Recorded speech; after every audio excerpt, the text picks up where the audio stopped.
Oi pessoal, estamos aqui agora no quarto vídeo para poder mostrar a coleção de tarô, né?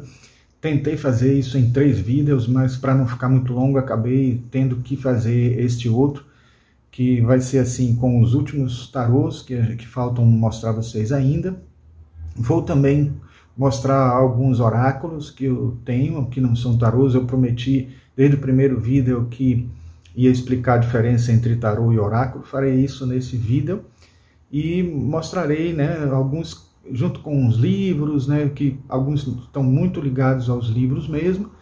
E num quinto vídeo eu pretendo falar sobre os livros que eu tenho sobre tarô, indicando alguns, falando um pouquinho rapidamente sobre cada um e até sugerindo aqueles que são melhores para quem está iniciando, ok? Então pronto. Tudo isso depois da vinheta, tá ok?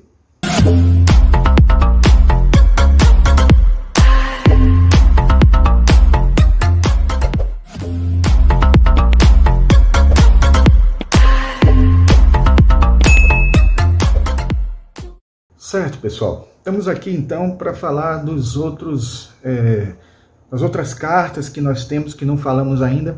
Uma delas que faltou falar, que é essa daqui, que muita gente considera o tarô mais belo, mais bonito e tal. É um dos mais belos, sim, mesmo. Mas talvez que esse é o tarô de Aleister Crowley, né? Que também faz parte do Golden Dawn, assim como Edward Rider, né? Que é o autor do Rider-Waite. Então, aqui a gente tem as cartas vou mostrar a vocês, as cartas que vêm nessa caixinha. Na verdade, eu não vem com um livro, vem com esse Little White Book, né, como eu já falei para vocês em outros vídeos.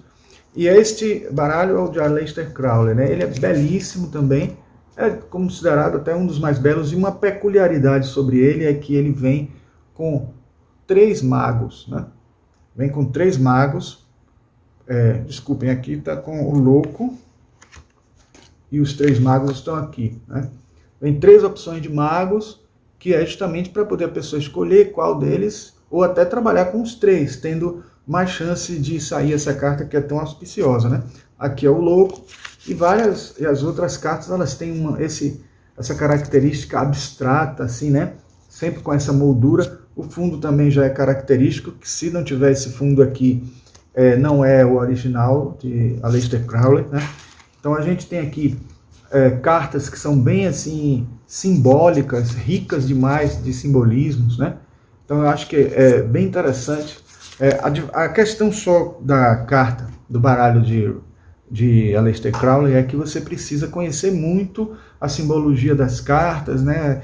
Para que você não dependa de informações que a carta poderia lhe dar, né? Apesar de que ela já tem muito simbolismo. Quando eu digo isso é porque a carta de Aleister Crowley também é aquela carta numérica que utiliza, né, assim, alguns símbolos dos arcanos menores, usando as espadas, né, os elementos que correspondem aos naipes, mostrando algumas ilustrações que podem ser utilizadas como interpretação, como simbolismo e tal, mas não é como a do Rider-Waite, que você tem o significado, né, das cartas, o que elas têm a dizer, já apresentado de alguma forma no sentido, na cena, no que está lá mostrado na carta, certo? Bom, vamos mostrar agora aqui o outro lado para vocês verem algumas cartas que ainda faltam, certo? Eu esqueci de dizer que tem esse livro aqui, talvez um dos poucos livros, né, em língua portuguesa que falam detidamente sobre a carta, o tarô de Aleister Crowley, né? E aqui vocês veem, né, que é bem organizado o livro, né? Vocês percebem aqui como... Depois nós vamos falar só de livros e aí podemos comentar um pouco mais. Eu queria agora mostrar para vocês um outro tarô que é de meu gosto, né? Muito legal, muito bom mesmo, que é o tarô de Game of Thrones, né? Tem muitos tarôs temáticos que trabalham com filmes e que ajudam a gente até a associar, né, o que a gente sabe da história dos filmes. E esse tem uma beleza esplêndida, né? Que você vê o livreto, ele já é assim, capa dura e com essa qualidade de imagem aqui, né? Então ele é muito interessante, tem as explicações aqui em várias línguas, né? Aqui você tem as cartas, elas estão até, deixo aqui para preservar dentro do plástico, né? E aí vocês veem aqui, né, como estão os personagens aqui todos, né, de Game of Thrones, presentes aqui, representando as cartas dos arcanos maiores, né? E muito bonito, muito bem, muito com desenho muito artístico aqui, né? Então ele é um dos tarôs também mais bonitos que tem aqui, né, entre os que eu... Segue bem a linha do Rider-Waite, e para aqueles que já trabalham com Rider-Waite não terão dificuldades, porque pelo contrário agregarão o conteúdo do filme, da série, né, para poder interpretar também, ok? Este é um outro tarô que eu gosto muito, talvez um dos que eu mais gosto. Eu até quando fui comprar, eu me lembro que a vendedora da livraria, ela pediu uma indicação, eu vi ela falando, né, para uma pessoa que queria indicações de tarô, e era um rapaz também, né? Era um rapaz que estava lá pedindo essa orientação, e ela não achou um tarô válido para ele, porque achou que era um tarô feminino, mas para mulheres. Só que eu sinceramente não gosto dessa divisão de gênero em relação ao tarô, porque o fato de ser uma carta inspirada no artista Alphonse Mucha, né, que era um artista de Art Nouveau, famoso e tal, não quer dizer, né, que com figuras femininas que fazem parte do imaginário do tarô, aliás, imaginário da Art Nouveau, não quer dizer que seja só para ser utilizado por mulheres, né? Então, assim, eu gosto muito da Art Nouveau, e vocês viram que eu mostrei um outro tarô que eu gosto também, né, que é o Golden Art Nouveau Tarô, e aqui é um outro também que é belíssimo, que eu gosto demais. Vocês viram que as cartas dos arcanos maiores estão separadas, divididas pelo livreto. Eu faço isso porque eu gosto de fazer muitas vezes uma tiragem em que eu utilizo os arcanos maiores e os arcanos menores separados, para eu sempre ter uma leitura dos dois, e cada um representando, tendo o seu significado, né? Vocês até vão ver em outros vídeos que eu vou falar daqui para frente, que o que é que representa os arcanos maiores e os arcanos menores, mas estou aqui passando praticamente todas as cartas, porque esse é um dos que eu acho belíssimos, tarô fantástico esse aqui, e utilizo ele demais. Então, por isso que eu estou aqui revelando para vocês as ilustrações dele, tá certo? Bom, uma grande descoberta minha do tarô foi esse livro aqui, que eu acabei conseguindo comprar pela internet. Ele não era... quando comprei, ele já era usado. É um tarô raro e difícil de conseguir, não é barato. E aí ele vem nessa caixinha aqui, que vocês estão vendo, né? Tá aqui o tarô. É o tarô junguiano, né? Escrito por... na verdade, o texto todo é de Robert Wang. Eu já fiz uma palestra praticamente toda baseada nesse tarô, que eu chamei de a psicologia, Jung e a psicologia do tarô. Ele vem também com este espécie de tábua da mesa, assim, para você colocar na mesa, contendo uma distribuição, né? Uma distribuição mais da cruz celta, né? E mostrando também o significado de cada carta. Ele está em inglês, né? O que é que representa cada carta nas posições da cruz celta está aqui, né? Isso é importantíssimo, porque muitas vezes as pessoas esquecem, e também existem alguns autores que dão interpretações diferentes para essas posições. O livro é espetacular, ele traz todas as cartas dentro da linguagem junguiana mesmo, da abordagem do tarô. Jung não falava muito de tarô, tem uma abordagem sobre Jung do tarô nas cartas que ele escreve, né? Nos livros das cartas dele, foi onde eu encontrei comentários sobre tarô, mas ele coloca aqui sempre as cartas com o autor que é junguiano, é psicólogo junguiano, né? O Robert Wang, e ele escreve como se fosse Jung, traduzindo o simbolismo, né? E todas as cartas têm uma mandala. Eu vou mostrar aqui as cartas para vocês. Eu acho que a ilustração é bem condizente, assim, que é uma coisa assim, parece meio medieval, meio arcaico, antigo e tal, e isso dá uma característica bem junguiana à carta, né?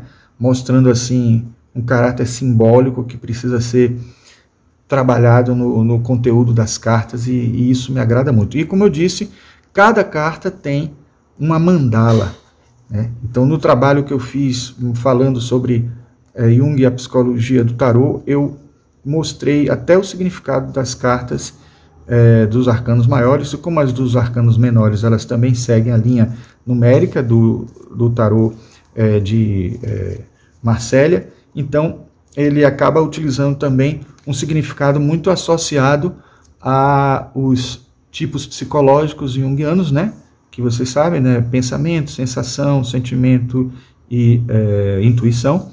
Aqui a gente tem o Little White Book, apesar de ter um livro bem interessante, completo, rico demais, ele ainda tem aqui as palavras-chave que resumem, porque se a pessoa ler o livro todo e quiser toda hora estar revisando, pode usar esse pequeno livro. Uma peculiaridade desse tarô que me chamou bastante atenção é que ele não numera os arcanos maiores, e isso eu até entendo, porque ele vai ajudar a tanto aquele que segue a linha do Rider-Waite, como aquele que segue o tarô de Marsella, porque vocês sabem que a carta da força e a carta da justiça, elas estão trocadas nesses dois baralhos, e aqui a pessoa pode escolher, né?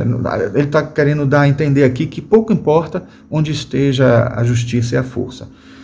Bom, eu queria mostrar a vocês agora esses outros tarôs aqui, que na verdade não são considerados tarôs, mas vocês podem notar que nos livros eles aparecem com a nomenclatura de tarô, né? Vou afastar esses aqui um pouco. Eles, na verdade, são considerados como as cartas ciganas, né? Ou tarô de Lenormand, ou Madame Lenormand. Ele tem uma configuração completamente diferente, não tem as 78 cartas dos tarôs tradicionais, e ele possui a imagem exatamente das cartas de baralho comuns que vocês conhecem. Não são todas, mas elas têm alguns símbolos, né? Por exemplo, o cavaleiro, aí você tem aqui o trevo, o barco, e as cartas vão correspondendo também aos naipes e às cartas numéricas do baralho comum, certo? Então eu tenho essa versão aqui, né, da editora Isis, com o livro explicando a forma como se faz a leitura. Eu gosto também muito dessa leitura das cartas ciganas, e acho que ela é complementar ao tarô. Tem muitos tarólogos que gostam até de fazer uma leitura do tarô clássico e também a das cartas ciganas em paralelo, né, para poder ter confirmações. Trouxe aqui também esse livro, que depois a gente vai falar um pouco, né, quando falar de todos os livros. Aqui é um livro específico também de cartomancia, e ele trabalha genericamente o significado até das cartas que podem ser jogadas. Você pode utilizar até um baralho comum para fazer leitura desse tipo, das cartas ciganas, né? Afinal de contas, eu não disse ainda nesses vídeos, porque isso seria assunto para um vídeo específico, é que as cartas comuns de baralho derivaram do tarô, né? Assim como uma boa parte dos jogos, né? Dados, dominó, xadrez, praticamente todos os jogos derivaram do tarô, tirando algum elemento e acrescentando outros. Aqui é a carta, outro exemplo de cartas do Lenormand, né, que é o tarô cigano, aqui desse autor André Mantovani, e as cartas também, elas seguem esse mesmo padrão que eu falei na estante. Vou abrir aqui para vocês verem, né? Então, começa com o cavaleiro, tá vendo? Essa tem uma diferença porque ela tem uma moldura, destacando, né, com uma cor diferente. Aí você tem as pedras, o navio, a casa, a árvore, né, e assim por diante. Essa daqui eles não têm os baralhos comuns, de cartas comuns, para associar o significado da carta com o baralho comum, né? E eu tenho esse pequenininho aqui também, viu? Petit Lenormand. Olha só como ele é bonitinho. É bem pequenininho. Tem aqui o Little White Book, né? É da editora Alfabeto, e as cartas aqui, né? O cavaleiro, o barco, tá vendo? Casa, etc. E com as cartas do baralho correspondentes aqui associadas. É pequenininho, é bom que você leva para tudo quanto é canto e consegue fazer sua leitura. Como eu disse a vocês, existe uma diferença entre tarô e e oráculo. Então eu vou mostrar a vocês aqui o oráculo mais antigo que eu tenho, que são as cartas do karma, são associados a astrologia, no caso, né? É importante destacar para vocês que os oráculos, eles não têm as 78 cartas, então não tem aquela formação original do tarô, e esse aqui especificamente tem uma característica muito interessante. Ele tem um grupo de cartas que corresponde aos signos, um grupo de cartas que corresponde aos planetas, aqui na verdade são até 2, e porque a gente tem um número muito grande aqui, né? E aí quando se faz a combinação dessas cartas, se eu não me engano tem também as casas, né? Exato, as casas. Aqui você vê que tem as casas e o significado. Quando a gente junta o significado das cartas, das casas e dos planetas, por isso a gente tem que tirar elas separadas para não haver superposição ou repetição de característica e tal. Você aí faz uma leitura como na astrologia. Só que aqui, para facilitar a vida da gente, já tem frases que você combina. Você lê a frase de uma, a frase do outro, a frase do outro e forma uma sentença inteira que responde à sua pergunta. Então esse é um tipo de oráculo diferente, né? Tem aqui outro oráculo associado à astrologia, eu vou falar primeiro esse, deixar esse aqui para o final. Cartas astrológicas holísticas, que tem algo muito parecido com isso que eu falei aqui. Então ele tem o livro aqui explicando o significado dessas imagens, que estão todas elas associadas aos signos, né? E aos planetas, etc. Só para vocês verem aqui as imagens. Então a gente tem várias cartas aqui que tem um significado, um sentido para a leitura, e que você precisa estudar o livro para poder entender. Aí você tem os planetas, né? Vocês têm os signos, etc. E aí faz uma leitura do mesmo jeito que eu falei da outra agora. Esse outro aqui também é o tarô não, ele é um oráculo astrológico, né? Bonito ele, olha só como é a capa, a caixinha. Tem um livrinho também que é bem charmoso, né? Vocês notem aí, né? Como ele tem aqui as informações, né, dos significados.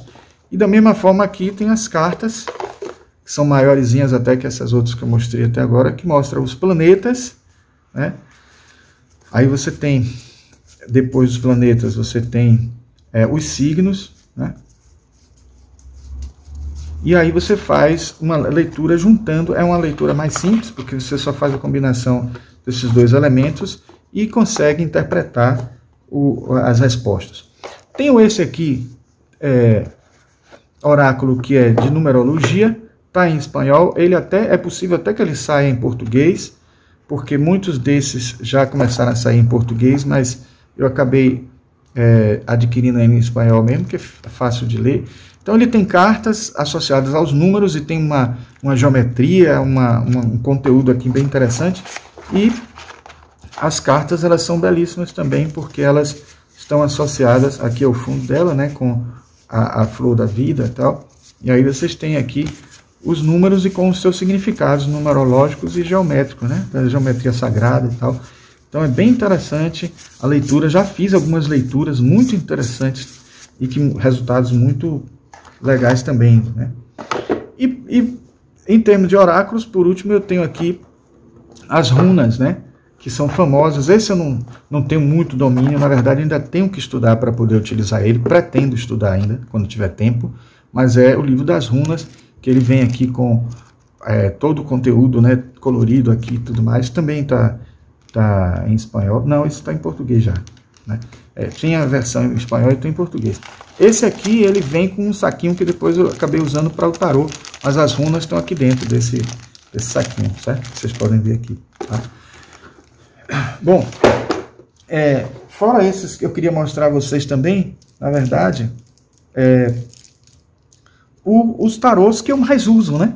Eu prometi dizer a vocês quais seriam os tarôs que eu mais uso, e agora chegou a hora de mostrar eles, certo? De todos esses que eu mostrei até agora, eu já até falei para vocês em um dos vídeos, o que eu mais uso é esse, né? Art Nouveau Tarot, né? Golden Art Nouveau Tarot, que é muito bonito, muito interessante. Uso muito também esse outro. Esse eu uso até em ocasiões mais especiais, o Golden Art Nouveau Tarot. Uso muito esse também, o Tarot dos Magos, né? Eu gosto muito dele, que eu também elogiei muito na hora que eu estava mostrando, né? Uso bastante também esse, né? O Tarot das Bruxas. Repare que ele tem até um packzinho que eu já mostrei a vocês. Então esse aqui é também um dos mais usados por mim. E por último, eu poderia dizer que o que eu mais uso de todos mesmo é o Rider-Waite, né? Tá aqui ele nesse pacotinho que eu já uso geralmente. Então assim, a utilização mais comum é esse, tanto que vocês viram que ele está fora de ordem, né? Fora de ordem porque é um tarô que... porque geralmente quando eu termino de usar, eu coloco ele todo na ordem novamente, e esse aqui acaba nem dando tempo de eu colocar na ordem, porque eu uso bastante, né, a cada instante, e sempre é ele que eu uso mais. Então, pessoal, é isso. Essa era a minha coleção que eu queria mostrar. Logo que puder, eu vou fazer também um vídeo sobre os livros e explicar um pouco como eu recomendo, o que eu recomendo para vocês lerem, para quem está iniciando, para quem quer aprofundar, para quem quer fazer uma leitura só de autoconhecimento, uma leitura para si mesmo, para quem quer fazer uma leitura, começar a fazer leitura para as outras pessoas, e também para quem quer aprender a filosofia por trás, que às vezes até, mesmo sem leitura nenhuma, apenas estudando o tarô, já se aprende muita coisa, ok? Então, gente, era isso. Não deixem de se inscrever no canal, não deixem de colocar um likezinho nesse vídeo aqui, se gostaram, e apertar o sininho para poder receber outros vídeos desse tipo, se for do interesse de vocês, ok? Então pronto, até a próxima, pessoal.